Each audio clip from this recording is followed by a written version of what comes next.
Hmm. Yeah. In one league, I started off 5-0. Haven't won a week since. Oh, that is rough. It hurts, and I knew it was gonna happen because the week I did lose, I lost. I was in first, and I played the guy in second. Mhm. We were both 5-0 at the time.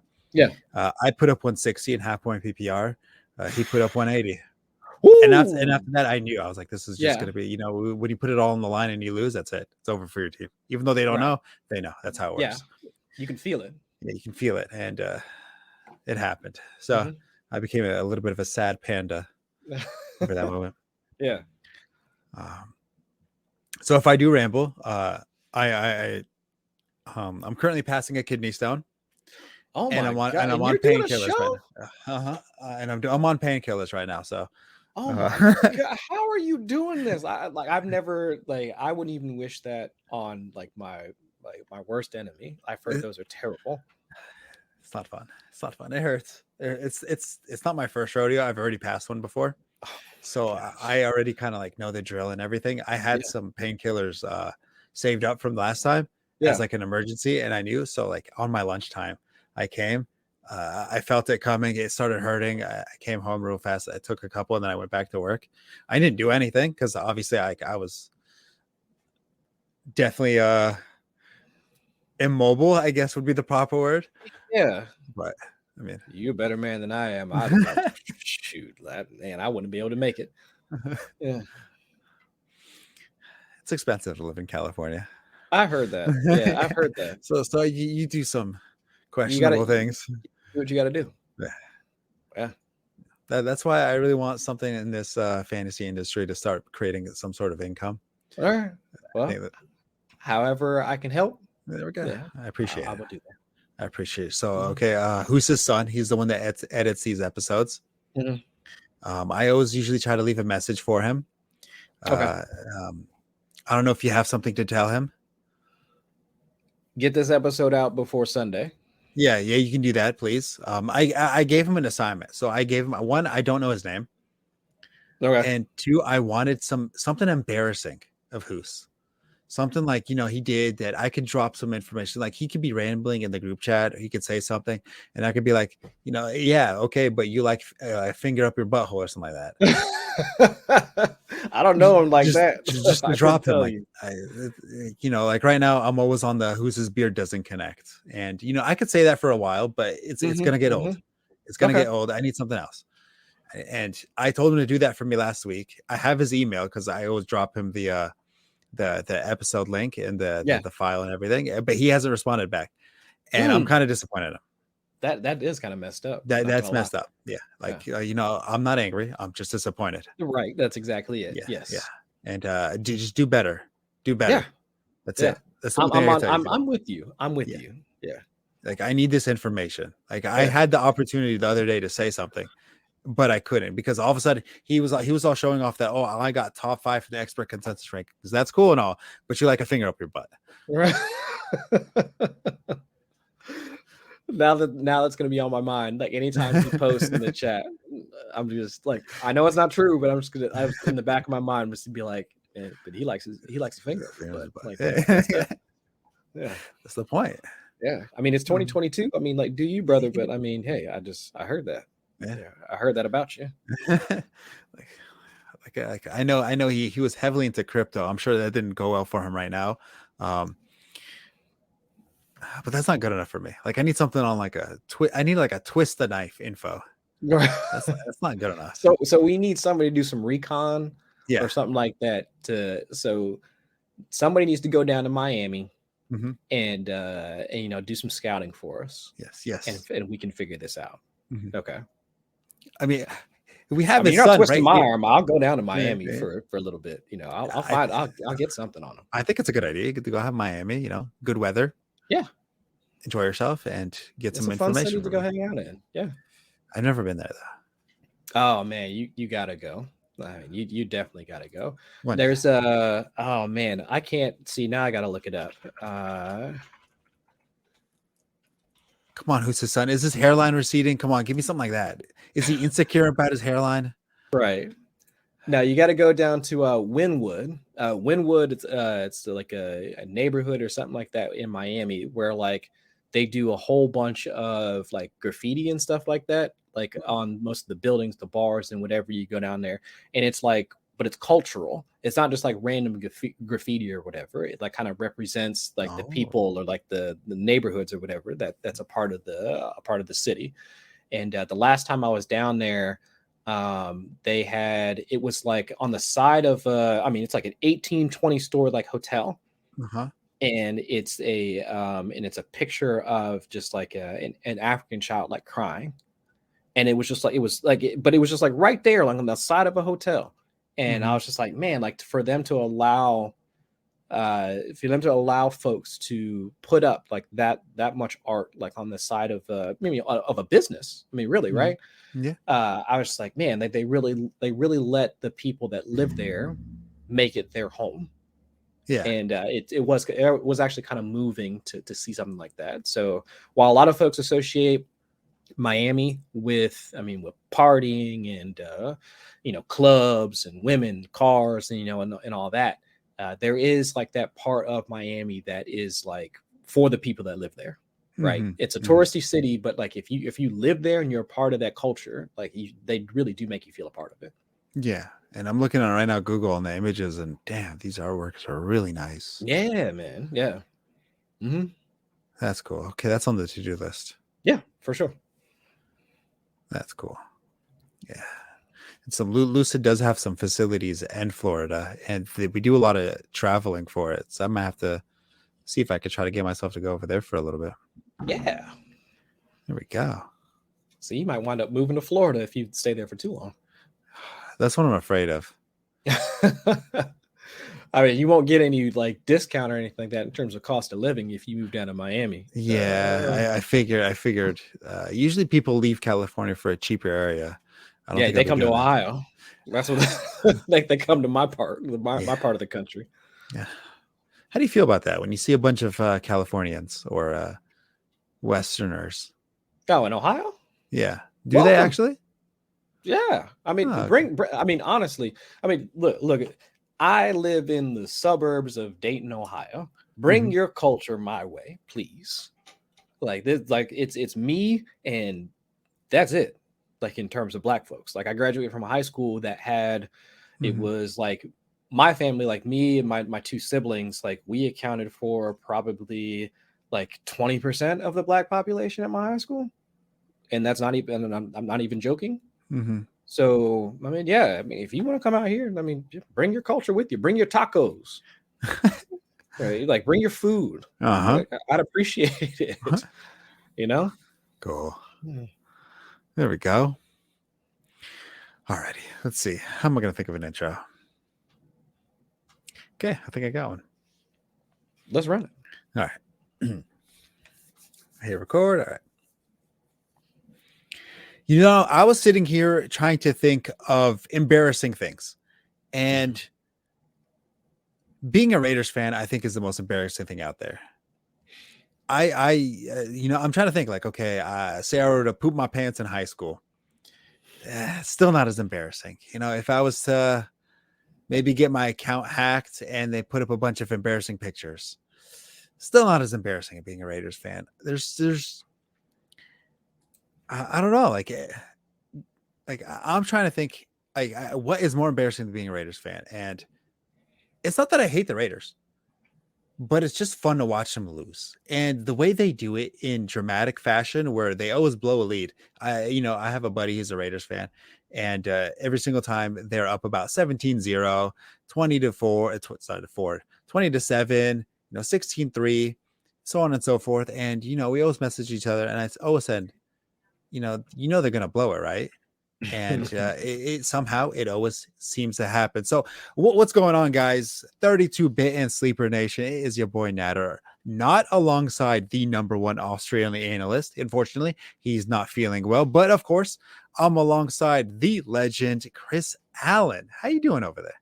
I'm doing well. We are coming up on the last few weeks of the fantasy football season. Mhm. So for me, I'm just happy we made it. and I'm happy for the fact that there is some extra sleep and some rest in on the horizon for me and the rest of the folks that have been grinding this 2022 season. And I agree with you.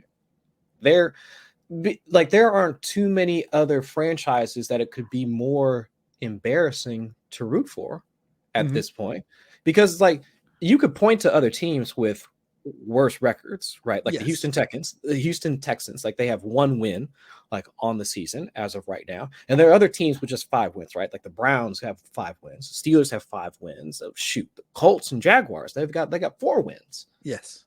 But each one of those teams, I mean, maybe outside of the Broncos, right? It might be embarrassing Yes. True. to True. be a True. Denver fan. I mean, we can discuss that, but I mean, since they're in the same division, I mean, that's just neither here nor there.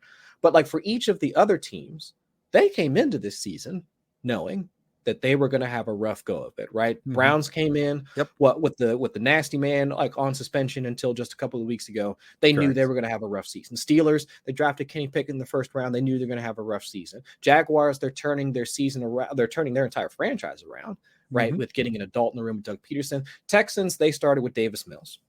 I mean, all these other teams, like they knew they were going to have a rough go of it. Raiders, what they trade for Devontae Adams.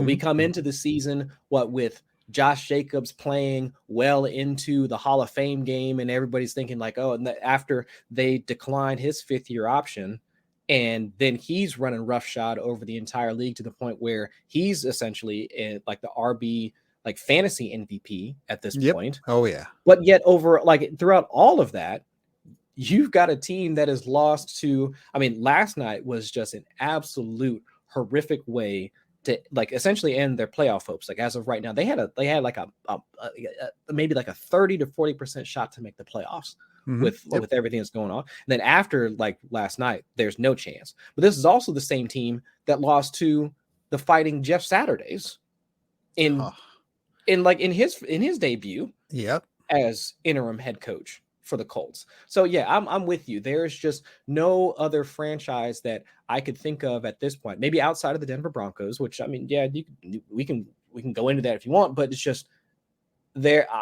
I would just be embarrassed to wear Yeah. the black and silver right now. Yeah. So the only reason why I wouldn't be too embarrassed about the Broncos is because they tried. They Yeah. said, you know what? We're going to go after this quarterback who is playing good football in Seattle. Mm-hmm. And we're going to give up the future to try to win now, because they are or potentially a quarterback away from being a Super Bowl contender. So they Right. tried. If you try and you fail, it's better than not trying at all. Sure. And that's what I feel like the Raiders might have done. Sure, they got Devontae Adams, but are they really doing enough to solidify their chances of winning a Super Bowl? Mhm. No. But the problem is they still had Super Bowl aspirations. You looked at realistically every one of those teams in those division, and you said, you know what, maybe it's realistic that all 4 of those teams going into the playoffs. One's a division and the rest take the wild card. Sure. And it's looking pretty bad now, because I mean, you have 3 teams now under 500? I believe the Chargers were, and now the Raiders and the Broncos. I mean, I think I saw a statistic that said that if the Broncos scored, I think 18 points a game, Yes, they would be like 10. They'd be 10-2. Yeah. I mean, yeah, granted, that is embarrassing. Yeah, but that is embarrassing. I'd still be embarrassed to be a Raiders fan, just a little bit more, because I mean, the Broncos would be a little bit on the same boat, because they had expectations. They had good expectations, and they had playoff expectations. And of course, the Raiders, they were in the playoffs last year without Devontae Adams. You add Devontae Adams, okay, they should at least win another playoff game, maybe make another run for it, and then head themselves into the Super Bowl. They usually play Patrick Mahomes pretty well. So if they were to see them in the playoffs, they could sneak one right by them. And sometimes dreams become memes, and that's what the Raiders are. And that's pretty much what I 100% agree, because with the Broncos, I think you're right in the fact that they made the gamble on Russ Wilson picks and all that. But also, I mean, they've been kind of struck with the injury bug, right? They lost Javonte Williams midway through the season. At least one starter on the offensive line, if I'm remembering correctly. And then they give up Chubb, that they wound up trading him away, or no, they wound up. And so it's just their defense has been playing lights out. Offense like took a step back because of injuries. What Jerry Jeudy has been dealing with an ankle injury for the past like at least month or so. Probably longer. After sustaining an ankle injury, which what at first looked like it was going to be an Achilles injury, high ankle sprain. He's still been playing on that. So it's just, I mean, they've been dealing with some injuries. They've been dealing with some problems like on offense, along with having a first time head coach too. So it's just that I can excuse some of the things, not all the things, right? But there are ways that you can talk yourself out of the reason why, outside of Russell Wilson just not playing to his level. But we don't have the same problems with Las Vegas, right? We haven't heard about the same catastrophic injuries that would set back most franchises, right? Other than a calf injury for Josh Jacobs over the past couple of weeks. But otherwise, he's still playing. The offensive line has been better than expected, coming into the season. Devontae Adams has been as advertised. It's not like he's taken a step back over his transition from Green Bay. So all in all, this should have been a team that should have been able to capitalize on what we thought going into this was a weak AFC West. And it's actually turned out it was a weak AFC West, other than Patrick Mahomes playing at an MVP level. I mean, like you mentioned, Chargers still sitting at 500, Broncos completely tanked. So it's just, this was their window in order to do something. And yet here we are with them losing to Baker Mayfield after being on the team for about a day and a half. So that's rough. That is rough, man. I can't believe it. It's so bad. It's so bad. That's rough. Like, when you're leaving the doo-doo Browns and the poo-poo Panthers, you would assume that his career is almost relatively done. I mean, the Rams were the only team that put a waiver claim. If he threw a stunker to the other day and now another one maybe the following week, his career might have been done. But he just got Baker Mayfield off of that game. He has earned another 2 contracts from another team when he eventually gets cut from the Rams. Yeah. That's the wild part. That's the wild part about quarterback development, in that if you were a former first round pick, this is all you need. This is all you need to re-kickstart, not even kickstart. It's re-kickstart your career, because that first round draft capital will always be currency within the league. I mean, if you look at Sam Darnold, and the list goes on and on, regardless of how you've played recently, the fact that you were a high draft pick will always carry weight in the league, because the potential, GMs, coaches, or whomever, will always be able to talk themselves into the potential of what happened last night happening if they wind up taking a swing on you. And that's what they saw, because I think from a logical standpoint, from a reasonable standpoint, it would have made sense for, if John Wolford was that injured to not play last night, they would try and see what they have in Bryce Perkins. Not to say that Bryce Perkins is better than Baker Mayfield. I'm not saying that. But with the way that the Rams season has gone, no Cooper Kupp, no Allen Robinson, Matthew Stafford on IR, possibly career-ending type neck injury, that, and spinal contusion, all of those things. So it makes sense for them to try and figure out what they have in the bag behind their main starters, because there's the potential that come 2023, or at the very least 2024, they're going to have to turn the page on this entire group that pushed them to the Lombardi Trophy back in February. So it would make sense for them to say, what do we got in Bryce Perkins? What have we got? Because they're asking the same questions about their wide receivers, right? They're asking the same question about Tutu Atwell, Van Jefferson, John Hook. I can't even pronounce his last name. But all the other wide receivers that we saw catching passes yesterday, they're asking the questions about all of those players. So why not ask the same question about the quarterback? But no, because Sean McVay sat on a plane. You heard Al Michaels talking about it last night, or Kirk Herbstreit or whomever, saying that, well, because they were on a plane back when Baker Mayfield was going to the Senior Bowl, and Sean McVay knew he loved ball and all this other stuff, they want to take a shot on him. Okay, cool. That's all fine and dandy. But still, before that 98-yard drive that won them the game, there was no logical reason for them to not take a look at what they have outside of Bryce Perkins and John Wolford. But now after last night, it's okay. Now Baker Mayfield can now essentially seal the deal on some sort of contract, if not after, like if the Rams want to roll the dice on keeping him as a backup or whatever behind Matthew Stafford, as soon as he comes back, whatever. But at the very least, Baker Mayfield at least has another backup contract waiting in the wings on some team that will want to make the same type of bet on him moving forward, which is just, it is what it is, like when it comes to league and first round draft picks. But I'll never get it. But I mean, that's the way it goes when you have a quarterback that can do something like that, like when you need it the most. Exactly. So, real fast, I kind of want to backpedal a little bit. You talked about Jerry Jeudy, and it might be a little bit too early to put that label on him, but I was kind of thinking, like, is he a bust? Overall, I would say that we just don't know at this point, like what Jerry Jeudy's possibilities are.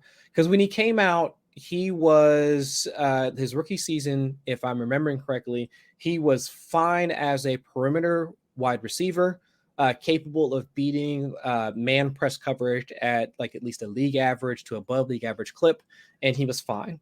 But his second season, with less competent quarterback play, he was also shifted into the slot like last season, and asking him to run a different set of routes, even against zone coverage, which again we assume to be easier, but you're just asking him to do a little bit, do different things and access a different skill set that if he's not as attentive to detail, which tends to be his thing, and that was kind of his thing in college, then you're asking for that level of volatility, which we saw inject into his play last year.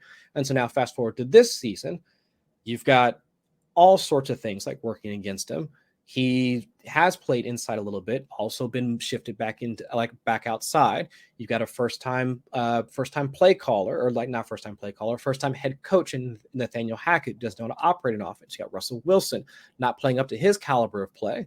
So while I do think that Jerry Jeudy is a, let's say, above average wide receiver overall, he's had so many chaotic things like working around him that I tend to believe that in a better situation, he would perform better. It's just that he hasn't been, to say he hasn't been afforded the situation in order to really excel, I think is probably giving him too much of a pass. But I do think if he was in a better situation, we would see at least the progression of him becoming a, let's say, a much better wide receiver that we expect of any other player like in the league. So in 2020, he had 850 yards, 3 touchdowns. Of course, that's his rookie year. And then, like you mentioned, sophomore season, pretty abysmal, 460 yards, 0 touchdowns. And then, of course, this year, we're kind of a little bit, 70% through, I think you would say? Yeah. About 500 yards, 3 touchdowns. It's still, I mean, of course, he has missed time, is injured. Not necessarily the best stat line I would like to see out of a first round wide receiver. I mean, when you compare it to a very stacked wide receiver class, of course, it leaves a lot to be desired. Of course, there's Henry Ruggs performing my favorite hobby of all time, drinking and driving. He's not in the league anymore. Jerry Jeudy, he was next off the board. CD Lamb's coming his own, looks like a pretty good wide receiver one. Jalen Reagor, again. Bust. Elite wide receiver one. Justin Jefferson, he's tailing off of a bust. I don't know how he has a job. Obviously, right. I'm kidding. Right. I mean, Jalen Reagor's definitely looking like a bust. Justin Jefferson, of course, I think he's inching top 3 wide receiver in the NFL. After that, you have Brandon Ayuk. He's looking like a solid player. Maybe not first round talent, but pretty close to it, especially for a JUCO transfer, if I'm remembering right, for Ayuk. Yes. And then let's see, that'd be enough for the first round. But once you go to the second round, you have T. Higgins, Michael Pittman, stuff like that. And then Chase Claypool. How do you feel about him? Just not utilized the way that I would expect him to, but then also put like almost in the same vein as Jerry Jeudy, where it's like he was put in a situation where, yeah, when he was drafted, we could kind of see that if Ben Roethlisberger was capable of having a greater than noodle arm, he might have been like better utilized, because everyone's like the comparisons between, let's say, like Chase Claypool and any of the downfield wide receivers that the Steelers have had historically, like just pick whatever name. and everybody wanted to make that comparison, and that's fine. But if your quarterback that doesn't have the arm strength in order to get the ball down the field, then there's no way for you to use him in the way that he needs to be used. So I do think over the next couple of seasons, if he's going to stick with Chicago, Justin Fields continues to grow as a passer, as we've seen over the course of the 2022 season, then we'll start to see Claypool in the way that he was supposed to be used, because there was no way that Claypool was going to be able to access the ceiling that we expected of him if Ben Roethlisberger couldn't manage a pass further than 10 yards down the field.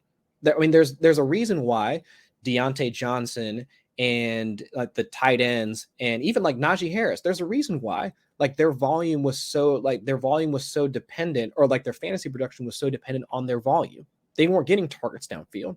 So if you have a downfield threat like Chase Claypool, then he's going to continue to be volatile on a week-to-week basis. So I do think that Chase Claypool has some value moving forward with Justin Fields. Like that was his calling card coming out of Ohio State.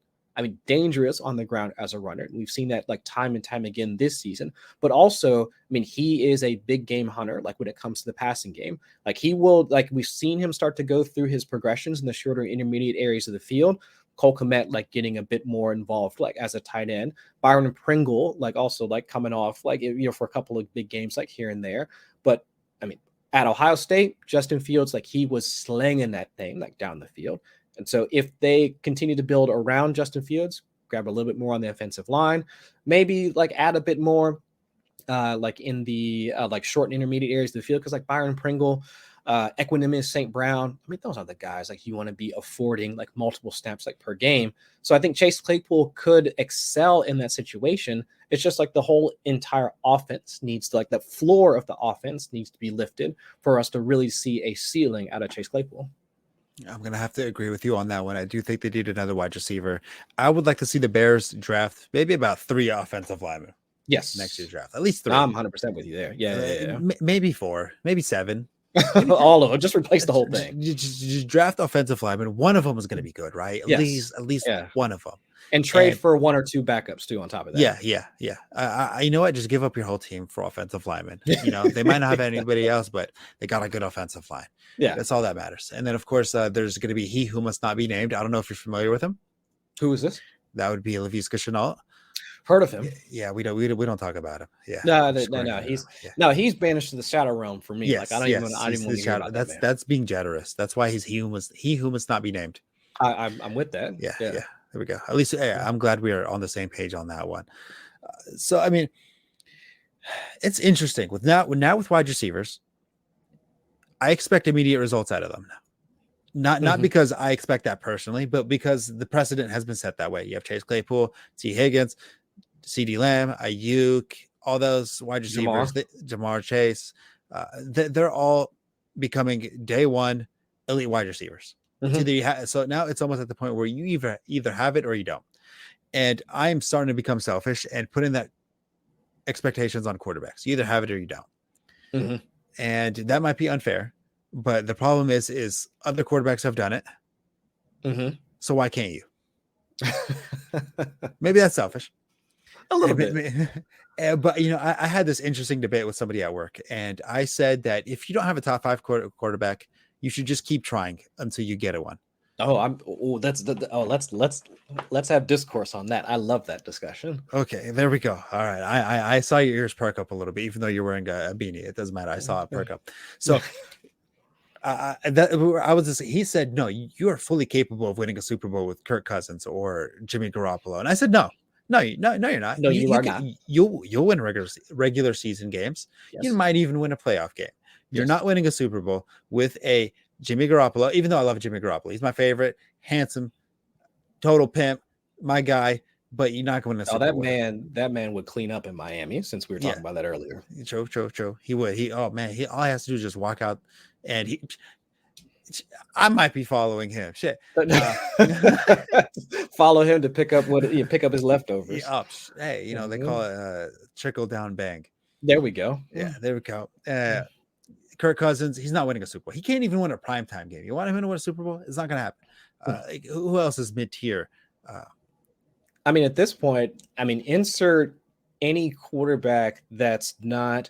I mean, shoot, I would still put Justin Herbert like in that tier.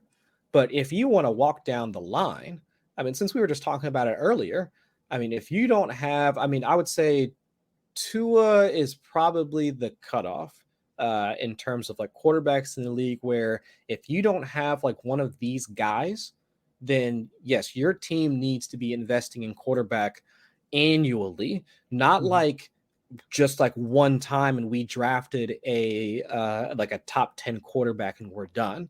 Like no. Like it's maybe 2-3 years max, and then y'all need to be looking at other options, because at this point it is such a quarterback driven league, and like we've been saying, it's a passing league for the NFL for the last, like, let's say 5 to 7 years or so, but it's now become such a quarterback driven league that if you don't have one of those guys, like if you don't have, like, Mahomes is a one off, like he is a one of one player, like there's nobody like him. Bills Mafia, come at me if you want to, but Josh Allen is like, he is in his own tier by himself. But even Josh Allen, Joe Burrow, Lamar Jackson, Justin Herbert, Tua Tagovailoa, if you want to toss like Jalen Hurts, I mean, that's it. That's the list. I mean, to be quite honest, if I didn't name your quarterback, your team should probably be looking for a quarterback right now. Kenny Pickett? Probably not. Ryan Tannehill? No. Matt Ryan? No. Trevor Lawrence? Book isn't written on him yet. But it's just, there's Mac Jones? No. I mean, Zach Wilson, we already know what the Jets think about him. So it's just outside of like the 7 or 8 quarterbacks that I mentioned, who else do you feel comfortable with? Who else do you feel confident in your team winning the Super Bowl? And that's all that this is about. I mean, this conversation, like, I think like you made the exact right point about the fact that, yeah, some of these guys, they might win like a comeback regular season game, a la Baker Mayfield just last night. They might make a primetime game like look cool, like when it was Kirk Cousins on Thanksgiving night. I mean, those things might happen, but when push comes to shove and it is January football and we're talking about good quarterbacks, or what we are assuming to be good quarterbacks going up against good defenses, Kirk Cousins ain't winning you that game. We just watched him struggle against the Jets not just like a couple of weeks ago. Kirk Cousins ain't winning you that game. Mac Jones is not winning you that game. Even like Derek Carr, since we were talking about the Raiders earlier, Derek Carr ain't winning you that game. You need one of these passers that's able to diagnose defenses pre-snap, be able to read whether or not that he's hot, like once the snap is made, being able to actually access his hot route or look at any of his playmakers down the field. I mean, that is one of 10 guys, and probably the list is less than that. But if you don't have one of those guys at this point, I don't want to hear nothing about Kirk Cousins can win you a Super Bowl. He could barely beat the Jets just a couple of weeks, like just this past weekend or like the weekend beforehand. So no, I don't. There's no argument to be made at this point that one of the best passers in the league can get you to the Lombardi Trophy at the end of a Super Bowl, at the end of a season at this point. Because there's just, I mean, if Patrick Mahomes, I mean, he almost did it when he was missing 60% of his offensive line and he was throwing dimes to like Demarcus Robinson in the end zone. If your quarterback can't do that, I don't want to hear it. There is no argument to me that could probably sell me on Kirk Cousins or Derek Carr like type Super Bowl. Ain't no way. Mm-hmm. And the problem is that teams are trying to go for it. I mean, Zach Wilson was potentially going to be, one of those gunslinging quarterbacks rolling out of the pocket, throwing no look passes. I mean, while I think he looks dope in a bandana, and his gritty clean. Yeah, that way. I will admit that he's learned. Justin Jefferson's taught him a thing or two about doing the gritty. So he probably ain't it. I think he's a cool person. I like the personality that he portrays, but it doesn't look like he's going to be that quarterback. Jets probably should try to find another one. The 49ers, the jury's still out on Trey Lance, but I mean, he's 3 years in at this point. Figure it the fuck out. And so on and so forth when it comes to quarterbacks, where if you don't have a top 5 quarterback, you're just not winning a Super Bowl. Now, I know this is kind of like a fantasy football podcast. So at the end of the day, how does this affect my fantasy points? But on a realistic NFL level. And then, of course, if they have an elite quarterback, then the wide receivers on that team become elevated, running back become elevated, Sure. so on and so forth, and all that good stuff. But if you do not have a good quarterback, then it doesn't matter what you do in the regular season. You know, you're not winning that Super Bowl. And you mentioned Lamar Jackson, and my personal, I don't know if it's a hot take or not, but I think he kind of dog water. I don't know. I like, to be quite honest, I guess I can't. My counter argument to that is this is a team, like not even like an offense. This is a franchise that has done nothing, like nothing, in order to elevate his play. The offense has been predicated around Lamar, go out and do cool shit. Like that has essentially been their offense since he came in. Because if you look at when he was drafted, like the same year that he was drafted, who did they draft? I mean, they went out and they drafted like Hayden Hurst and, you know, Mark Andrews, and they've added, like, who have they added that have really been able to say, like, Lamar, we are trying to build around you and help you actually progress as a passer, like in this league, in this passing league, in this quarterback centric league that you and I both agree is the way that's the only way that you're going, not the only way, but the primary way that you're going to win a Super Bowl. What has Baltimore done in order to meet Lamar at what we would assume to be the reasonable middle to say that we're going to try and build around you in order to make that happen? Draft a couple offensive linemen. Okay, cool. But they drafted a running back a couple of years ago, tore his ACL, brought in a free agent running back that was like 30 years old in order to help him. Okay, cool. They grabbed a cast off from the Raiders and Kenyon Drake in order to help out the running game. Okay, cool. Took his buddy and the other wide receiver that they drafted, Marquise Brown, shipped him off to Arizona. Okay, cool. What did they do it afterwards? Brought in the old Deshaun Jackson in order to catch passes. What they brought in Demarcus Robinson, who was the 5th or 6th option on the Kansas City Chiefs in order to play wide receiver for them. Okay, great. Rashad Bateman, who was fine as a prospect coming out of college, but wouldn't necessarily fall into the prototypical wide receiver one that you would want. Even after they did that, they brought in no help alongside Rashad Bateman in order to say that, hey, we're trying to build this passing game. They got Devin Duvernay, James Prochet, who else behind them in order to actually build this wide receiver core, a young wide receiver core to build around their young, prolific passer. This is the same passer that won the MVP award in his second season. And what has the team done afterwards in order to say that you won MVP, we want to build around you and make you the pillar of this franchise? Nothing. They've added to the defense. They've made the defense prolific. This is the same style of ball that they thought, that won them the Super Bowl, which is cool, but they also had a good offense around them in order to score points. So I guess my problem with the Ravens as a franchise is the fact that they brought in this, again, top 3, top 5 passer in Lamar Jackson, who ran a pro-style offense when he was at Louisville, capable of doing whatever concepts that you want, and pigeonholed him into this Greg Roman offense that has made wide receivers want to leave. Dez Bryant, when he was a part of the Ravens for his spot in, was that the 2020 season, said that the offense sucks for wide receivers. Marquise Brown said the same thing. He was ready to leave 2 years ago. Mm-hmm. Nobody no core part of the passing offense in this passing league wants to be a part of this franchise. And that says volume. It ain't because of Lamar. And that speaks volumes to the way that they think they can structure this offense moving forward.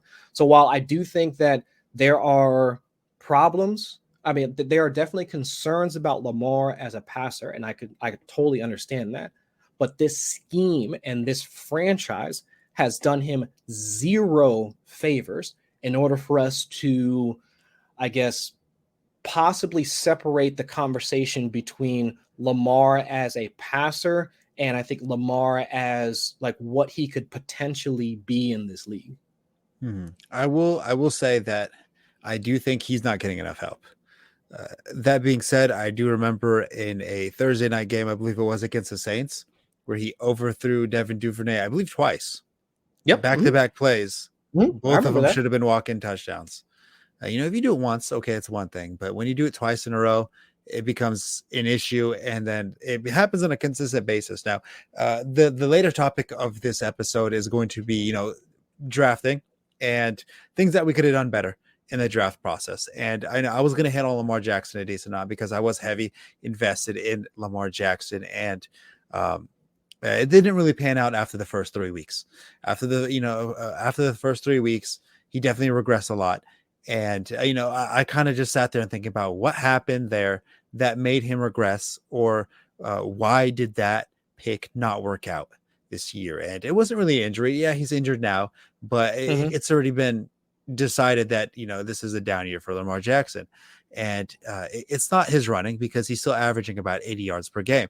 That's 8 fantasy points minimum that you're guaranteed to get from a running quarterback. That's great. That's solid day RB2 numbers.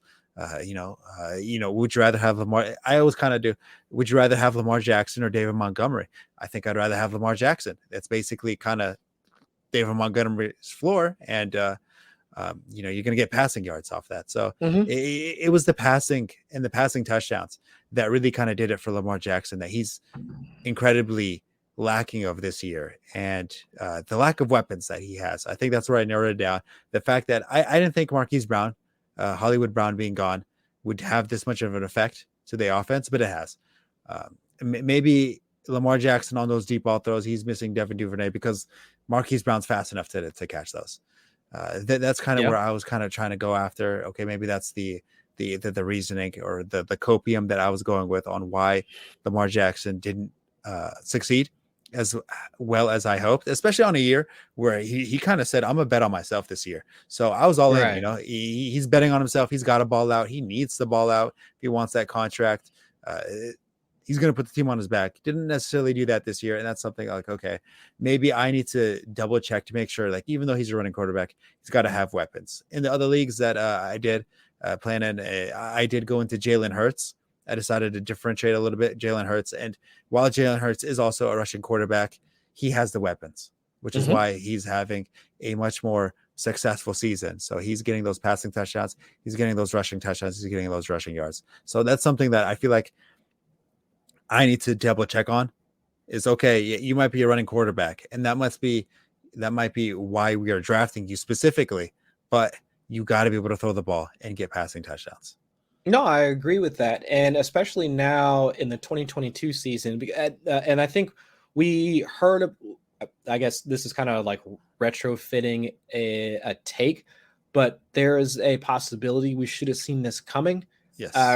Throughout the, let's say, 3/4 to half of the 2021 season, we started to hear about the fact that defenses were using like more zone coverage, like cover 2. Oh my gosh, cover 2.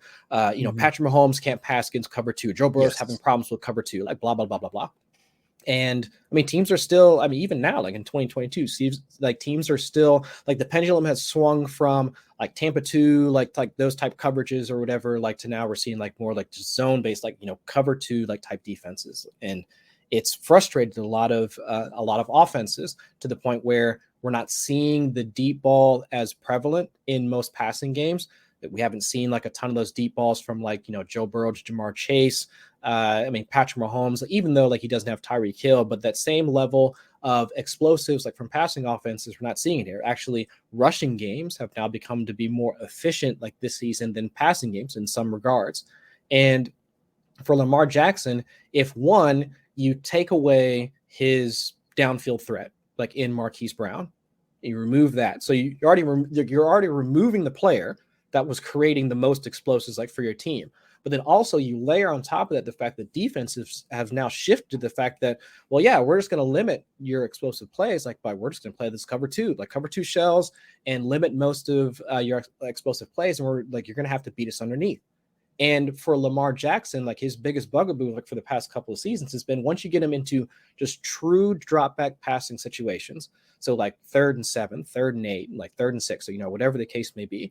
Like he goes from one of the more efficient passers like in the league, where he is, top 12 in EPA per play, like as a passer. But once he gets into those 3rd and longs, he didn't have the personnel.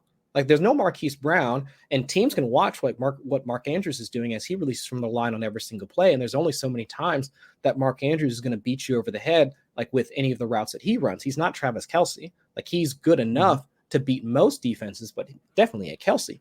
So it's just if you don't have the horses in order to beat like pure like man press coverage or whatever, then that's where the Ravens offense struggles. And that's where Lamar struggles.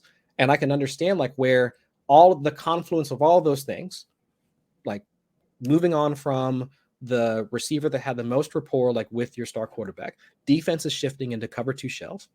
And then also the fact that once you get to those third and long situations, you really don't have the passing options, or you don't even have the rapport with your passing options in order to convert on those third and long type series. Then yeah, this is the world that you're going to wind up having to live in. Because think about it, last year, Rashad Bateman came into the season, in week 6, week 7, after the abdominal injury that put him on IR to start the year. Yes. And then maybe like 2 or 3 weeks later, Lamar was having his own injury problems. I mean, they only played like in 2-3 games together last year, tops. So he only had 2-3-ish games with Bateman as a rookie. All the offseason or whatever in order to try and like figure out their like how they're going to play together. And then now Bateman's gone, and then also Lamar's out. So it's just they haven't had the time in order to really connect. And so like all of those things like kind of layered on top of each other gets us to the point where people are asking themselves like, oh, is Lamar a good passer? Like, can he do all these things? Like, he can do all these things. It's just that who are the weapons around him in order to actually access those things? Whereas with Jalen Hurts, if you've got A.J. Brown, if you've got Devonta Smith, if you've got Dallas Goedert, I mean, not anymore, but you know what I'm saying? Like, if you've got all these options, then yeah, you can make mistakes, or at the very least, the mistakes that you made are covered up by the fact that you've got the weapons in order to actually boost your production behind the fact that you're also a good rushing quarterback. Mm-hmm. I think that's incredibly well said. So my takeaway from this is, okay, you want a rushing quarterback. And I think ideally the meta in fantasy football now is I think you have a significant advantage if you have a running quarterback. Sure. I think you should be trying to target yourself a rushing quarterback rather than a Tom Brady, Aaron Rodgers type drop back passers, Trevor Lawrence, so on and so forth. Even Trevor Lawrence has some mobility to him. That's not necessarily why you're drafting him. If he happens to get it, he happens to get it. Right. with rushing quarterbacks, it's kind of expected at this point. But of course, making sure rushing quarterbacks, you are drafting them for the rushing ability, but they gotta have the weapons in order for them to throw some dots, throw some touchdowns. Because ultimately, whether it's a rushing touchdown, which is better than a passing touchdown in most leagues, touchdowns are still touchdowns, and you're going to need those points. So that's something like I think I made the mistake of just blindly taking Lamar Jackson without really thinking about it too much. Just going, oh, rushing quarterback, doesn't matter. It doesn't matter if he doesn't throw the ball. Even better, he'll just run it more. But you can only run it so much until it's a 3 and out.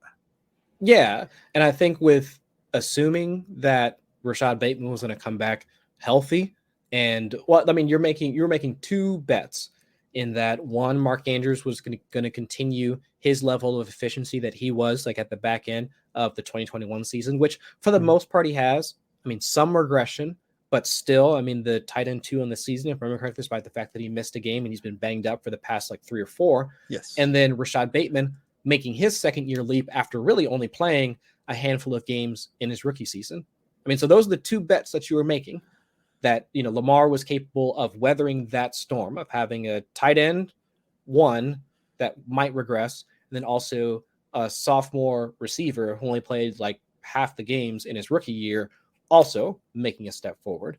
Which again, hindsight being 2020, we can look back on this and say that, oh yeah, that was kind of a fragile bet to make in the first place. But it's Lamar. Yes. I mean, it's the guy again. It's the same guy that was the MVP. Almost right after he took the job from Joe Flacco. So it's just like it made sense to make that bet. But at the same time, this is the same offense, is the same franchise that has essentially limited the personnel around him in order to say that, hey, we're not going to build around you. We're going to make these changes to the defense. We're going to draft tight ends, like blocking tight ends. We're going to get a running back in the first round that his knees are messed up now. And we're going to do all these other things instead of building around your passing acumen, so that now teams can just say, well, we're just going to man up on third down and you can't do anything, which is where the Ravens find themselves at this point now, like 13 weeks into the season. And before I hand the floor off to you on one of your potential changes or something you want to give props to yourself on. It doesn't necessarily have to be criticism. Criticism could be in the positive light. As I almost lose my train of thought, it's also bad that I made those type of bets on a player that has a average draft position of late third to or early fourth round. That is an expensive draft pick to make. And if I wanted to, that could have been for example, David Montgomery. That could have been a Deebo Samuel, but he probably would be drafted by now, like a Mike Evans. But Mike Evans is also struggling a little bit, and so on and so forth. There are different power players in that position that I could have taken instead of Lamar Jackson, instead of making those, which you would call risky bets at the time. I'm trying to think of like another similar situation that would kind of fall into this. I would say that one of the bets that I didn't make, and this was not because I knew this was the way things were going to turn out, but I didn't understand the Allen Robinson hype. Not going to lie to you. Not to say that Allen Robinson, I didn't think like could have been good in this Rams offense, like had Matthew Stafford been healthy, like yada, yada, yada. But even when he was in Chicago, like his final season in Chicago, there was not enough there for me to say that, yeah, if he just moves to a different situation, then we'll see the Allen Robinson from 2020 or whatever. And Matt Harmon, I mean, like he even pointed out like a number of times, it's like, okay, this could be good, but 2021, it's like the yards per separation wasn't there. The quickness wasn't there anymore. The long speed wasn't there anymore. Like there were things that were there that was like, okay, he's playing for the team that just won the Super Bowl, Cooper Kupp, Triple Crown winner, like first wide receiver Triple Crown winner since like 2021, like not 2021, 2001, 2002 or whenever. Like this is good. He can replace OBJ on those backside digs that they like to use like so often in the Sean McVay offense. I mean, this could be great for him. But again, there was enough there that it was like, this could also be really bad. I mean, this could also be the fact that Allen Robinson could essentially be cooked. And we've seen that bear out. Like even when Cooper Kupp went down, like how long has it been since Cooper Kupp's been on IR? Like about a month? About a month. And Allen Robinson, even before he went down, not this past week, but the week beforehand, and now he's on IR, we didn't see any real like sizable difference. I mean, the volume was there, sure. Because if I had to choose, I don't care if you were Matthew Stafford, John Wolford, or Bryce Perkins, or Baker Mayfield now. If you had to pass to Allen Robinson or Tutu Atwell, you'd probably choose Allen Robinson. Or Van Jefferson, you'd probably choose Allen Robinson. But there's nothing on field that would suggest, like from tape, from stats, or whatever, that Allen Robinson is still the same guy that Sean McVay thought he was going to be. Like they must have been watching like highlights from 2019 or something like that. And like, yep, like we want this dude. And that guy is just not there anymore. I think the Rams fell to what happened with a lot of teams is that there are no good wide receivers out there that was in free agency or potentially tradable with. I mean, I know right now during the trade deadline, there was a lot of reports, maybe like, for example, Jerry Jeudy was available for trade, which I don't think there was too much merit to that. I think that probably would have been an expensive draft pick, the one that they wouldn't have wanted to give up. Not that they even had the draft pick capital to even trade for him.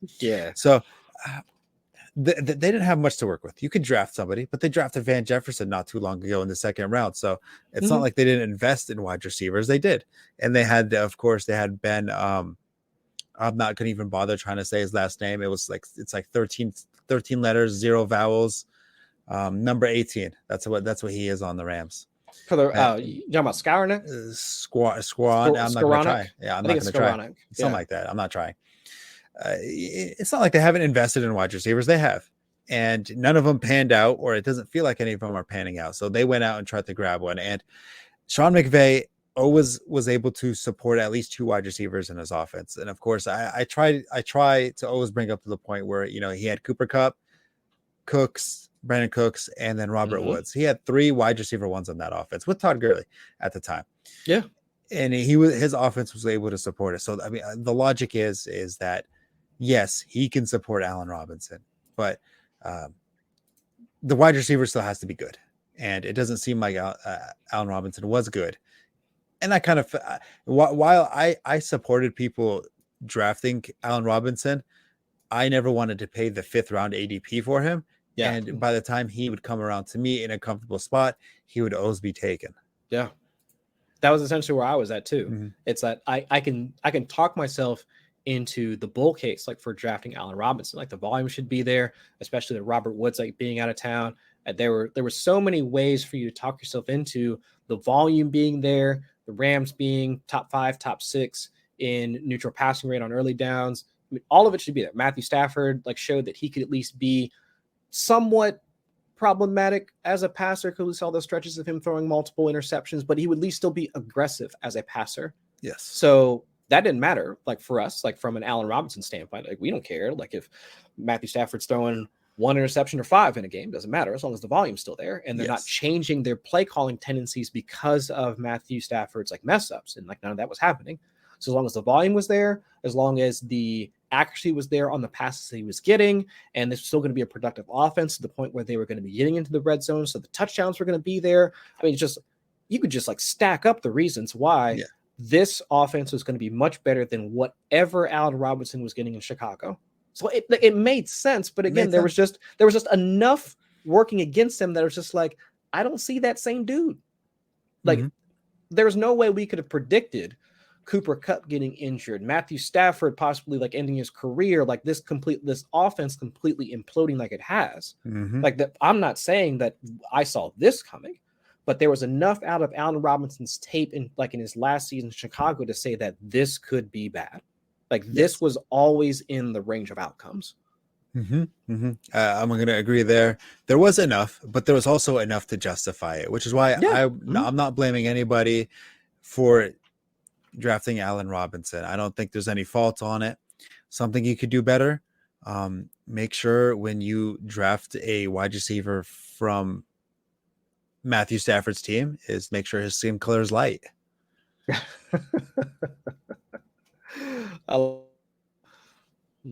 Maybe that gets cut out. Maybe that gets cut out from that. Maybe that gets cut out. Maybe that gets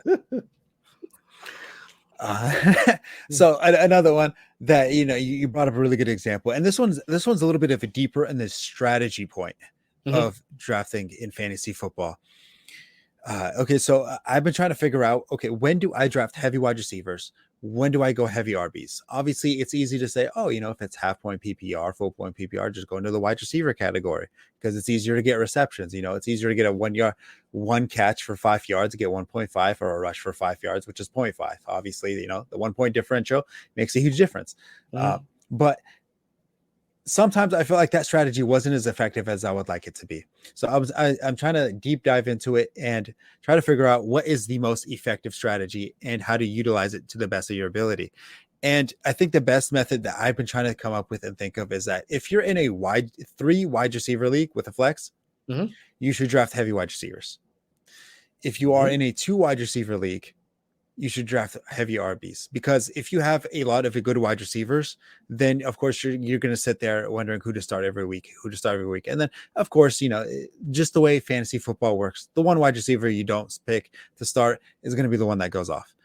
And there aren't enough wide receiver ones. I always thought, I tried to always tell myself, you know what, you don't have to draft wide receivers because there's always going to be good ones deep in the drafting rounds and in waiver wires. But I'm starting to realize that it's probably not there. It's not really that true. There's a difference between going against Justin Jefferson and then in the 2nd round or 3rd round, CD Lamb, and then in the 3rd round, David Montgomery for running back, or maybe even right now, Josh Jacobs, if they happen to draft Josh Jacobs. If you're going against that trio or any type of combination in between of there, whether it's Jamar Chase and then Stephon Diggs, or Jamar Chase and then Travis Kelce, and then maybe a running back to complement them, whether that's Zeke right now, who's averaging 16 points per game in half point PPR. You probably are doing very well in your fantasy league, in your fantasy week, especially because wide receivers are very difficult to draft, in my personal opinion, because I think there's a huge drop off. There is a huge drop off between running backs, but I also feel like there is enough of a drop off between wide receivers to the point where if you are playing full point PPR, you are at a disadvantage by not having somebody like Tyreek Hill, by not having somebody like Cooper Kupp or Justin Jefferson, or I mean, of course, if you're not in that draft position to draft them, there's nothing you can do about that. But I think if you have three wide receiver leagues, or three wide receivers in your league, then you should look towards wide receivers, because if you have a significant drop off between, if you drafted, say, Mike Evans in the third round, you already are lacking in the wide receiver position because you drafted somebody in the third round that is not producing to his capabilities. And then say you did that, and then you drafted Allen Robinson in the fifth, you're screwed at wide receivers. It doesn't matter. You can have Christian McCaffrey and, like Aaron Jones for your running backs. You're not winning your weeks. Yeah, and kind of like what we were talking about earlier about the shift of defensive coverages to, I mean, it was like, Tampa 2, then we saw like more like man or single high coverages, and then now the pendulum's kind of shifted back to cover 2 defenses. Yes. That's the effect has been that we've seen teams start to spread their offenses out a bit more. And I'm not like saying spread out in terms of like the classical terminology for like a spread offense. Like we do see some teams do that, like Buffalo Bills. I mean, they're like a spread and shred offense, like for real. But also in the fact that we're seeing now more teams involving more wide receivers on a week-to-week basis. I mean, Buffalo Bills are a decent example. Whether it's, Stephon Diggs is still like the one, like he is him, like for the Buffalo Bills. But any given week, it could be Gabe Davis. It could be Isaiah McKenzie, like we saw on Thanksgiving. It could be Dawson Knox for a couple of targets. And now we're even seeing more of James Cook as a pass catcher as well. So as cover 2 defenses, or just like zone coverage defenses, have now become a larger part of defensive schemes or schematics, teams have now had to figure out more ways in order to get their entire pass catching group involved. I look at the Cincinnati Bengals, like, my Bengals. I mean, it is Jamar Chase and T. Higgins, but you still see Tyler Boyd pop up for big games, like Hayden Hurst, Joe Mixon, Samaje Perine. There are other options now have become more prevalent within passing offense, and that's the same for every single team. So I would say the effect of a wide receiver 1 isn't as prominent as it used to be in years past, where it was AJ Green, like right off the rip, like he would have like 1,500 yards, but then nobody else in the offense, like you could really use like from a pass catching standpoint. Like you wouldn't see really like even like DeAndre Hopkins, like prime DeAndre Hopkins getting like 30+% of the targets. And it was essentially him. And that was it. Like you weren't drafting anybody else like on the Texans squad. But now, the same thing now becomes true, or that effect is filtered down into fantasy. Whereas to your point, if you are drafting like 3 wide receivers, you definitely want like that wide receiver 1, because that wide receiver 1 isn't hitting wide receiver 1 numbers like they used to in years past. So you're going to need other wide receiver 1s, or at least wide receiver 1Bs. So if you are trying to get, like, let's say you go from Mike Evans and maybe grab like a Chris Godwin later, or if you weren't grabbing like any of those guys, like in the early to middle rounds, like Tyler Lockett, who was going a bit later, but guys that would typically profile as a team's like 1B or second option, I mean, they're still getting enough volume on a week-to-week basis. But if you were to wait on drafting those positions, or if you were to wait on filling out that wide receiver group in a 3 wide receiver starting league, then yeah, you probably were stuck drafting. Probably, let's say, look at some of the guys that were going like even later than that. Chase Claypool, like we were talking earlier. Alan Lazard, that was going even later than that. Some folks probably waited to draft their wide receiver 3. They were like, that George Pickens dude, he's probably about to go off. Chris Olave, Rondale Moore. I mean, those were probably folks like wide receiver 3s because they thought they could wind up getting enough wide receiver 3 production out of that player in order to move them along on a week-to-week basis. But it's not going to work like that. Like if you do have like those leagues that require 3 wide receivers on a weekly basis, yeah, you absolutely need to be hammering wide receiver early and often, because the market for, the demand for that position is so high that if you miss on any one of your wide receivers, whether it be for injury or they just wind up flaming out, who do you think is going to be on the waiver wire for you? Who do you think is going to be there in order for you to pick up? Or Robbie Anderson, Nico Collins, Michael Gallup, who was hurt like throughout most of the season, DJ Chark. I mean, those are your options if you don't wind up hitting on the position that requires the most draft capital spent at it, which in this case, I mean, if it's a 3 wide receiver league, you need 3 wide receivers at least.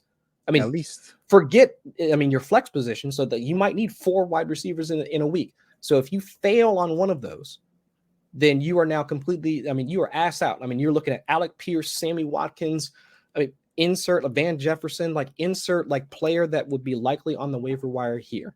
So yes, I'm 100% with you. Like depending on your league and the way that it's set up, you would have to hit on those wide receivers early. And if it's 2 wide receivers, then yeah, the calculus changes a little bit because the pool is going to be a little bit larger. Less of them are going to be drafted. So you might be capable of picking up, let's say, a Christian Watson off the waiver wire once he starts to blow up, because he's likely to be out there in the waiver wire. But if it's a 3 wide receiver league, shoot, probably somebody drafted him and probably been like holding him on their bench for the entirety of the season. Yeah, like in one league, I had him on my bench the whole year. Why? Because it was a 3 wide receiver league plus a flex, half point PPR, and I didn't have a reason to drop him. So people that owned Chris Olave, he might have taken a couple weeks in order for him to really pop off. But now, congratulations, he's a consistent starter on your offense or in your fantasy lineup, I should say, no matter necessarily where the matchup and all that.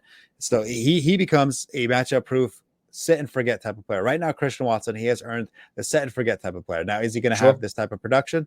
It'll be a little bit difficult to sustain it, but he has a solidified role in that offense that he's going to put up fantasy points to the point where you're not going to get a donut or a disappointment. Having to go into your waiver wire and then pick up somebody like Nico Collins, like you mentioned, congratulations. You have a 50-50 shot of dropping a donut. Maybe he gets 3 catches, 30 yards, and a touchdown. Exactly. And then maybe he hits his projection, and that is not the reason why you won your week, but he definitely could be the reason why you lost your week, which is why I think drafting wide receivers, especially in a 3 wide receiver league plus a flex, becomes incredibly more important, because if you're in a 2 wide receiver league, you can skip out maybe the first 2 rounds on drafting a wide receiver. You can draft, if you're in the mid round picks, you can go for Austin Eckler will probably be taken at this time. So maybe like Joe Mixon Joe Mixon, and then the second round after that, you maybe can grab Aaron Jones.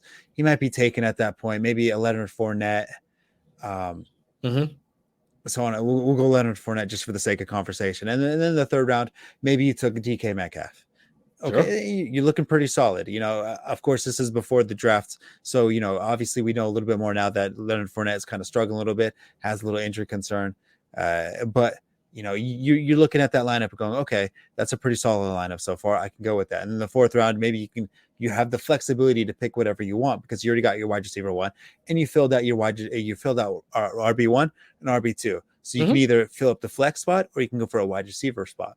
Sure. Depending on what people did in the draft and what fell, what got taken, what got reached on. And you can maybe decide, hey, Lamar Jackson is available, or Jalen Hurts is available, or Josh Allen is still available, so on and so forth. And you can decide, maybe I'll grab a running back and put him in my quarterback position, essentially. And then, of course, you're looking at a pretty scary team at that point. And then all of a sudden, all you got to do is fill up a wide receiver 2 role. And then maybe Brandon Ayuk is there. You go for him in the later rounds. And then all you need is a tight end. And of course, tight end is a little bit of a different story, where if you either have an elite one or you don't necessarily have one. A side note, in one league, Darren Waller dropped to me in the 6th round. I thought I was a genius, best fantasy player ever. I took Darren Waller in the 6th round. Guess who's the idiot now? Right. Yeah. I mean, there's nothing you can do about it. Process over results. Yeah. Process over results. That's how the cookie crumbles. Yeah. And my dream turned into a meme, but it's what happens in fantasy. Sometimes it just becomes luck based, and it just becomes don't get injured. And that was one of those moments where my player just got injured. But anyway, so on and so that's a different story for a different time. But that's the type of draft process you kind of want to think of, depending on your league format and how many roster spots you have, and then of course the amount you need starting at a one given time. And I think differentiating the difference between 2 wide receiver starting and 3 wide receiver startings should completely affect your draft strategy. Absolutely. I mean, that would just even at a, I mean, forget the names, right? I mean, because we could talk about the fact that, I mean, you drafted Darren Waller and he flamed out, or most folks would say like, oh, well, I drafted Mike Evans, as my first wide receiver. And, I thought I was going to hammer wide receiver too. And like, look at my Yeah. team now. I mean, everybody probably has like some sort of sob story to say that using that strategy didn't work out for him. But at the same time, would you have made the same decision if you were to roll back into August? I mean, of course, at this point in the season, some folks might be too bitter to admit the fact that they probably would have made the same decision if they go back. But still, it's the same process that would probably net you better results 99 times out of 100, because just the simple math that goes into how many players from that position are going to get drafted. And so if we know there's only, let's say, I'm just throwing out a random number for the sake of conversation. Let's say there are only 50 good wide receivers in the entire league. That's it. Okay. And there are 12 people in your league, and each of you got to start 3. I mean, do the numbers. I mean, do the math. I mean, that's 3. I mean, 3 per team. That's 36 out of 50 right there. So you're left with 14 possible options left on the waiver wire. And we know there probably ain't 50 really good wide receivers out there right now. So you already know the pool is limited over the fact that there's only so many good wide receivers out there. So if you've got to start 3 every single week, of course, it would make some sense in order for you to take some swings on the position early and often, for sure. Yeah. If you ever look at the rankings, and whether that's the expert consensus rankings or just any type of rankings in general, when it comes to the wide receivers position, once you start hitting the 40 mark, it doesn't look very good anymore. You start thinking, you start thinking to yourself like, oh, he's not really startable. But I mean, like you mentioned, there's 12 team league, 3 wide receivers starting. I mean, 3 times 12.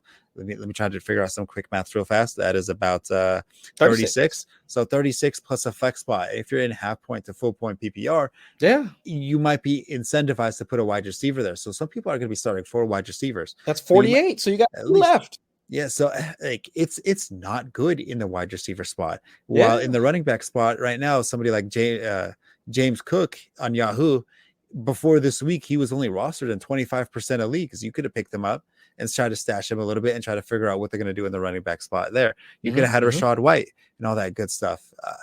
I'm not sitting here try to justify 0 RBs draft strategies, try to justify hoping for injuries. Well, but I mean, that it's a part of the game, it's a part of the sport, and it's going to happen.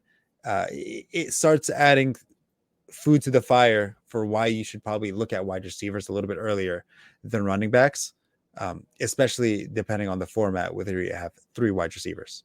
Yeah, and I think when it comes to running backs, I think now more so than ever, we're starting to understand a bit more about the archetypes of running backs that are going to be available to us in the early rounds, where the Christian McCaffreys, the Austin Ecklers, the DeAndre Swift, in theory, we can get into that, but like the Saquon, the Aaron Jones, Alvin Kamara. I mean, there's a common thread amongst all of those guys. And in half point to full point PPR, like we know their pass catching skill set is what gives them the leg up.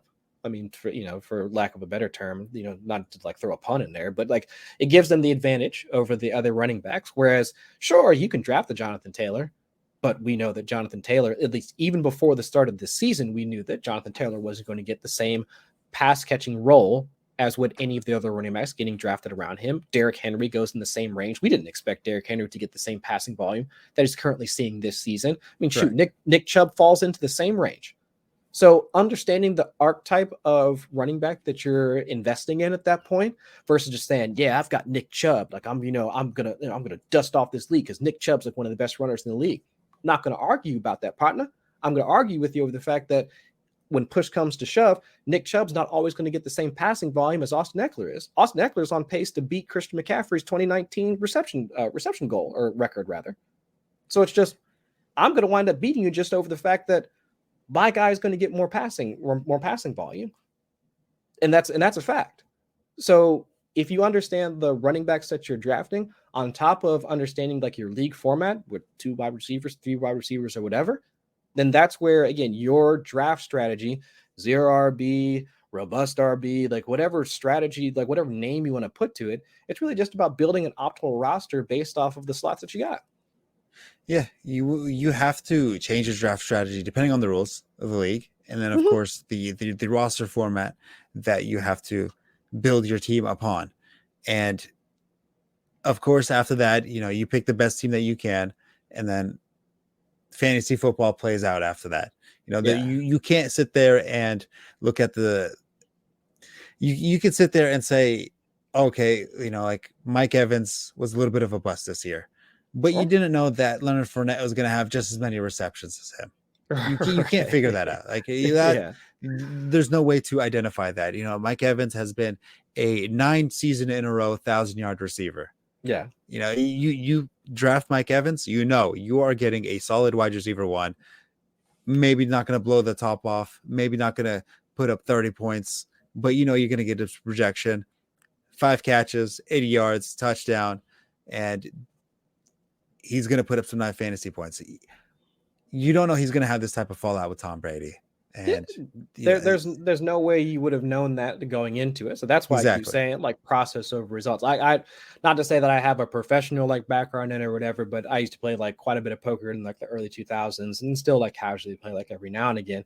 And for me, the easiest analogy would be like, do you understand like Texas Hold'em? I don't know, like if you play like, a little bit. Okay, so yeah. So like it's like saying that if I've got pocket aces and you got pocket kings, and on the flop rolls out like, brick king, you would turn to me and say, well, yeah, that's why you don't play pocket aces, like without understanding the context of the hand, pre-flop betting and yada, yada, yada for folks that might be listening. But if you just like run it hot cold and just say that, well, my pocket kings are going to beat your aces because I know for a fact that, IKB, I know better, and I'm going to play these pocket kings, that doesn't make any sense. Just knowing what I know about basic math, the fact that aces are projected to beat pocket kings more often than not, I'm going to play these aces like every single time. Again, pre-flop action, all that, like betting aside. But it's just understanding the probability that's involved. We know that these players are like, typically speaking, without injuries involved and without Tom Brady potentially falling off a cliff, drafting Mike Evans in the 3rd round is probably a good bet. Especially drafting Mike Evans, getting him at a value after Leonard Fournette is probably a good bet. But the way that the season has rolled out, okay, fine. But it's still, if you were to look back on it now, would it still be a decision that you would make now? And if you can honestly, even in your heart of hearts, like you might still be pissed off or whatever because Mike Evans sucks, Tom Brady sucks, even though he pulls out these game-winning drives out of his ass, even though like Giselle left him, blah, blah, blah, blah, blah. Like, but if you can still, in your heart of hearts, admit the fact that you still probably would have made the same decision, then that's the end of the argument. Yep. That's it. Like, that's all you can say. Brandon Cooks had an ADP, I believe, either late 5th or early 6th.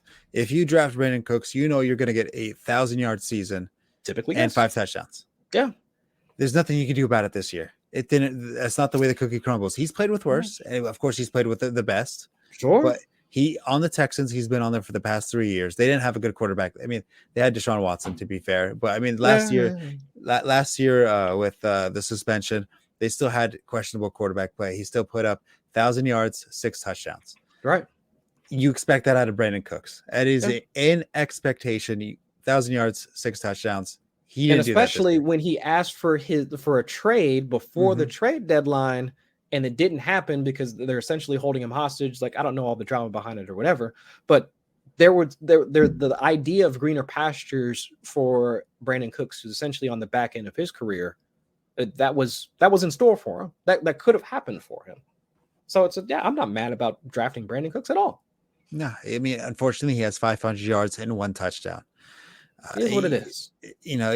The logic is there where he is just so consistent. Maybe not a blow the top off of your week, but he's going to put up his projection and not cost you your week. Right. And unfortunately, this year he has done that. And maybe he's going on to the tail end of his career and he's not as explosive as he once was. But I'm going to mostly probably blame the team on this aspect. But maybe that's what I should have thought of beforehand. Maybe the lack of talent is going to be the one that hinders him this year. Possibly. But I went with the consistency of Brandon Cooks, and it didn't work out. Yeah, which I think, again, going into it, that would have been a fair bet. He was able to produce with Davis Mills at quarterback last season. They hadn't made any demonstrable changes at wide receiver. They drafted John Mechie, but we didn't know that Mechie was going to wind up, testing positive for cancer, right? So it's just, I mean, there was a positive outlook like for the team. And then lo and behold, I mean, Davis Mills is still Davis Mills. They wound up switching to Kyle Allen. Now they're back to Davis Mills and like, all this other stuff. But the Texans are still the Texans. And so that's fine. We knew what we were getting into when we drafted Brandon Cooks. Right. Yeah. So, this was a possibility, but it was kind of like, to me, I thought that this potential was not necessarily baked into his ADP, but it's just, we knew Brandon Cooks to be such a good wide receiver that he could rise above it. And it didn't happen for the first time in how many years? Okay, cool. All right, fine. Just for a quick little backstory, while I do talk about potentially investing more into the wide receiver position, a quick example in that in one of these leagues of 3 wide receivers must be started, I decided to still go a little bit on the RB heavy side. So I went Austin Eckler first round, Leonard Fournette second round. And of course, but by then the elite wide receivers are gone when you go to the third round.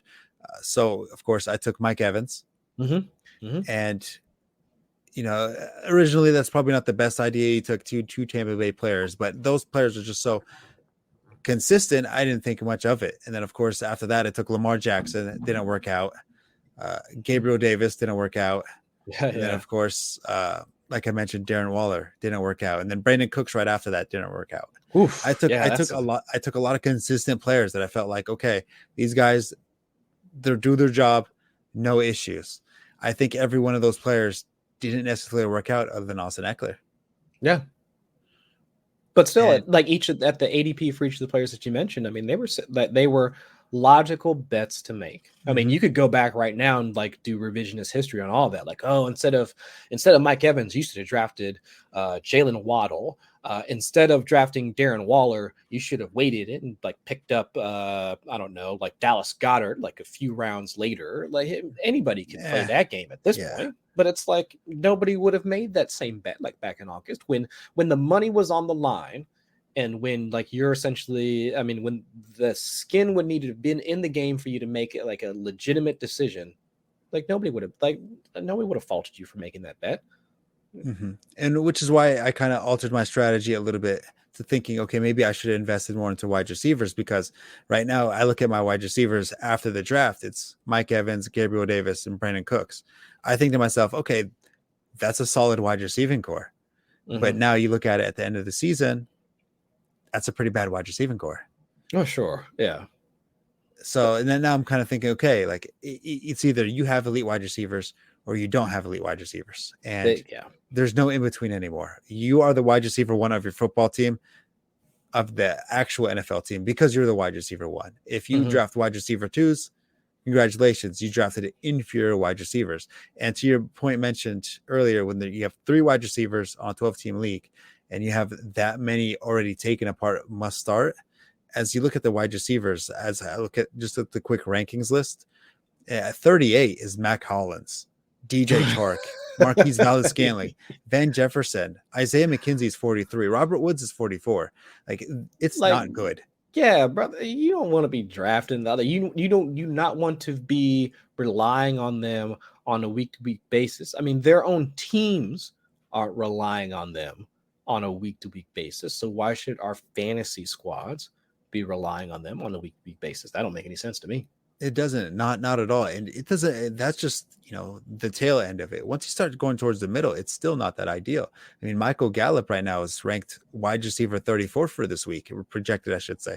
George Pickens is 33. Darius Slayton is 32. Zay Jones is 31. It's still not ideal.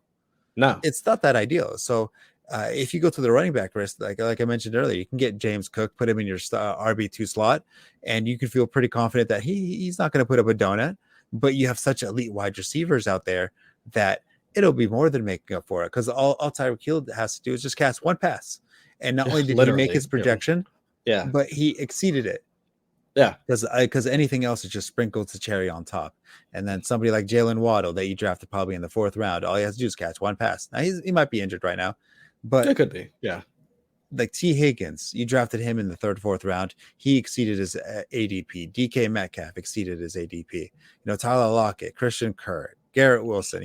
Amari Cooper has been playing on a very high level lately, and so on and so forth. So having elite wide receivers has less detrimental effects to your fantasy football team than having elite running backs and then mid-tier receivers. I agree. And I think that a lot of it almost feels counterintuitive because as a lot of analysts and including myself will point out that rushing games have become more efficient this season, it's still an elite wide receiver league just because those are the guys that are getting the first looks when their quarterbacks are under pressure. They're receiving like the largest amount of their team's like target shares, air yard shares, or whatever, especially once they get down into the red zone. I mean, they are their team's weapon. Like they are the key factor to the team getting into the end zone. And then the rest of those guys, they're just like, they're ancillary players, like the Adam Thielens of the world, Deontay Johnsons of the world. You can throw Gabe Davis in there. I mean, like we know what their roles are from a real from a real football standpoint. So we should treat them as such, like when we consider them from a fantasy standpoint too. Yeah, right now with Gabriel Davis, he is a touchdown or bust type of player. Big play, touchdown, bust type of player. If he does not catch his 1-to-1 catch for a touchdown, he's maybe putting up 4 or 5 fantasy points. And that's going to be detrimental to your fantasy team because you drafted him in the 5th round. You don't have a solid replacement for him unless you happen to get somebody on the waivers. I know we always tell people scour the waivers, but there's going to be 11 other players scouring the waivers as well. Right. And if you don't get your player, then what? Then you're stuck with Gabriel Davis. Yeah. And that's not ideal. Yeah. Mm-hmm. I mean, for crying out loud, number 49 is Elijah Moore. He was almost cut from the team to bench to inactive a couple weeks ago. I mean, Nick Westbrook-Akini is number 50. Like, who? I can't. Like, I don't even remember a time he's done something. Devontae Parker's 51. Who? Yeah. Like, it's sad at this point when you start reaching that point of wide receivers, and those people are going to be starting this week. Right now, in a lot of leagues, Isaiah McKenzie 43, which isn't even a bad start necessarily, but like Robert Woods, he's going to be in people's starting lineup. Devin Duvernay is going to be in people's starting lineup. Julio Jones, Demarcus Robinson, Marvin Jones, for example, there are going to be people in people's starting fantasy lineup. I already know they're going to lose their week because of it. Right. And that is the detriment of not having elite wide receivers, in my opinion, when you have a 3 wide receiver league, which is starting to become a little bit more popular in the fantasy football community. A little bit. Yeah. I think, is it? Yeah. I forget like which website defaults to that. That might be NFL. If I'm remembering correctly, that might default to 3 wide receivers, but I have been seeing that a bit more in my own like casual leagues over the past couple of years. Yeah, I think Yahoo defaults to 2 wide receiver half-point PPR. The NFL, then, yeah, I think you're right. And I know in the Twitter sphere, Superflex is the big thing, but I think Yahoo put out some statistics that I think like 66% of Yahoo leagues are 2 wide receiver half-point PPR league. So I always have to remind myself that Superflex is such a Twitter minority in the NFL community. It is, and that's more for the dynasty community. Yeah. If I'm being quite honest, at least from my own like personal experience, but I haven't been in too many super flex like redraft leagues, like just straight redraft. Yeah. So I think that it was a huge rant in the draft process. Do you think you have anything else that you would like to add on before we probably wrap up this episode? I think we're rolling over an hour so far. No, I think we hit all the high points, right? I mean, looking at like elite quarterbacks, how to approach like the wide receiver positions, even took like a shot at like tight ends. You either got an elite one or you don't. No, I think we hit it all. I think a lot of the things that we also need to look at for wide receivers is Sheehan will always say this. He goes to target percentage or share percentage, like how many targets are you getting per game, the target percentage shares, and if you're under 20, he doesn't consider you at all. Oh, if you're getting under 20% of the target, which is a good idea, especially when you're looking at the upper elite tier wide receivers. If Tyreek Hill's only getting 2-3 targets per game, maybe he's a little bit too high risk of a wide receiver to draft that early. Obviously, that's not the case, but 30 throwing out a hypothetical for hypothetical reasons. And then, of course, looking at quarterbacks that target a bunch of wide receivers, like, for example, Josh Allen. Now he's, like you mentioned earlier, he's spreading the ball significantly around to the point where if you're not throwing it to, if you do not have Stephon Diggs in your fantasy lineup or in general, then there's no point in investing in any other player on that team because they're picking up the scraps for Stephon Diggs and they're fighting between the scraps of everybody else on that team. Like, for example, Aaron Rodgers with Devontae Adams, it was so useless to have somebody else to not name Devontae Adams because Aaron Rodgers was more likely to throw the ball away than to throw a ball to a wide receiver not named Devontae Adams, if that makes sense. Yeah, I think that's the only caveat that I would add to that, or not even a caveat, but just like an addendum to that, is looking at like how these wide receivers accrue their targets. So we were talking earlier about like having Mike Evans and Gabriel Davis like on your squad, right? Mm-hmm. And I would say that looking at like those two specific players, like they get their targets almost the exact same way. Right, like primarily they are like perimeter wide receivers. I know Mike Evans saw like a lot more slot work last season, but Gabriel Davis is like 90% like on the outside. I mean, It's really like it is Diggs, it is McKenzie. What they added like Jamison Crowder like in the offseason, like they have like their interior receivers. So trying to structure your roster almost in the same way an NFL team would, where it's like, okay, we've got our elite wide receiver. Like we've got our Justin Jefferson, we've got our Devontae Adams, Tyreek Hill, whatever, like the guy that can play outside and in. But then for our purposes, like we would want to have, a Juju Smith-Schuster and Amon-Ra St. Brown. Elijah Moore to a degree. Like going into the season, Elijah Moore would have been fine because we knew that he could play X, he could play Z, whatever. A Drake London, a Michael Thomas, Adam Thielen, like those guys that are going to like rack up, at least in theory, those 4, 5, 6 targets on the interior, has the shorter ADOT, high percentage targets or whatever. So it's like the highs of our elite players, like even if they do wind up having, a dud game, like their floor could be offset by, 5, 6 targets from an Adam Thielen with a touchdown. Elijah Moore catching, 6, 7 targets in a game and then getting a touchdown. Like, so I think if you are going like wide receiver heavy, understanding the archetype of wide receiver that you're investing in. So it's not just like, if I were to say that you were drafting, so let's see, Mike Evans, Gabriel Davis, and then let's say for lack of a better option, I'll go ahead and throw out like Chase Claypool. Like those 3 wide receivers, right? Like by name, you would say that, oh, okay, coming into the season, I can kind of get behind that. Chase Claypool, he's all right. But again, you're looking at 3 like primary, like downfield, like threat, like types of guys, where there's a little bit of volatility that you're injecting onto your team on a week-to-week basis. Because if Gabriel Davis hits, boom, all right, my week is made. But if he doesn't hit, and Mike Evans doesn't hit, and the Chase Claypool doesn't hit, which has been the case more often than not this season, then your floor is really low. Like you are talking 12 points across the entirety of your wide receiver group. So that'd be the only addendum that I would tack on to that, is that you always want your your elite wide receiver, the guy that can work inside and out, like whatever, but then kind of adding in some of those guys that play on the interior, will rack up some of those like shorter ADOT targets, whether it's your Allen Lazards, whether it's your Jujus, whether it's like what we thought was going to be Kadarius Toney, Christian Kirk, toss him in there, Hunter Renfrow before he got hurt, like those types of guys where you've got, high floor, high ceiling for your wide receiver 1, let's say medium floor, but like somewhat high ceiling with your wide receiver 2, and then just a complete toss up with your wide receiver 3. Because he could have a low floor, but his ceiling could be really high.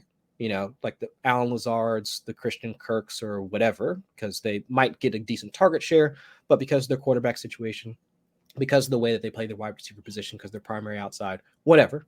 I mean, they might get you 6 points one week. They could get you 16 points the week after that sort of thing. Yes. I think a lot of consistency in the wide receiver position also kind of is necessarily something you have to think of. If you're looking at an elite wide receiver 1 that you're drafting in the first couple of rounds, you better look at the target share, and it should say probably more than 5 targets a game. And if Yeah. you're doing that and getting 5 receptions a game, then you're probably looking at yourself at a consistent wide receiver that isn't going to hit that terrible floor of a donut to 3 points a game. He's going to get at least 5 catches, 60, 70 yards. And if he gets a touchdown, then that just makes your week, or it makes his projection done to the point where he is helping your fantasy team win rather than hinder it, like how I did with my fantasy football draft on that one league, where necessarily like you mentioned, if they are more likely than not to put up 12 fantasy points across the board than they are to win me my week. And if one of them hits, that's cool. He's making up for the other 2 that didn't hit at that point. Yeah. If 2 of them hit, they'll make up for one of them, and then of course exceed a little bit, which is cool.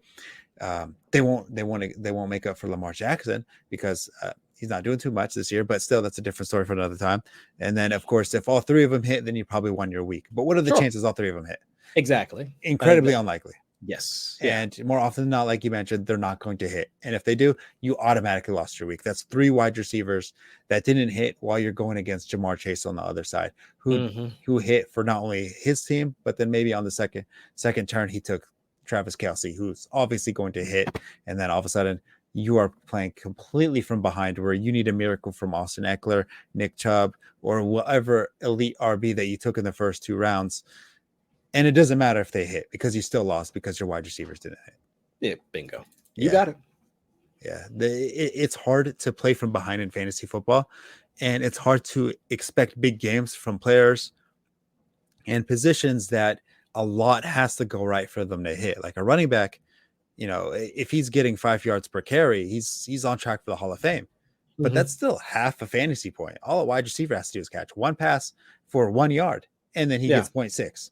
Which is already more than whatever running back got right there. And he's considered a bum if he does that. So it's so much easier to accumulate fantasy points from a wide receiver position. So you might as well invest in elite players in that position, especially when you have in the need to draft 3 of them just to get started on the week. And if you need 4, then of course, for the flex spot I want to account for, then it just adds a little bit more emphasis to that position. Of course, you could start 3 running backs, but in order to start 3 running backs, that means you had to have gone heavy in the running back position earlier on in the draft, which means you don't have wide receivers, which means, of course, like we mentioned just a couple moments ago, that your running backs have to hit every single week in order to make up for the wide receivers. And then, of course, if you happen to draft 2 wide receivers, just like Drake London or Chris Olave, Christian Watson, then of course, then you're starting to look back in the elite teams where your end of draft hit. But what's the chances that your end of draft hits? I always tell people, at the end of the year, look at your draft from the 7th round and then lower, and see how many of those players ended up on your roster. And I guarantee you, almost none of them did.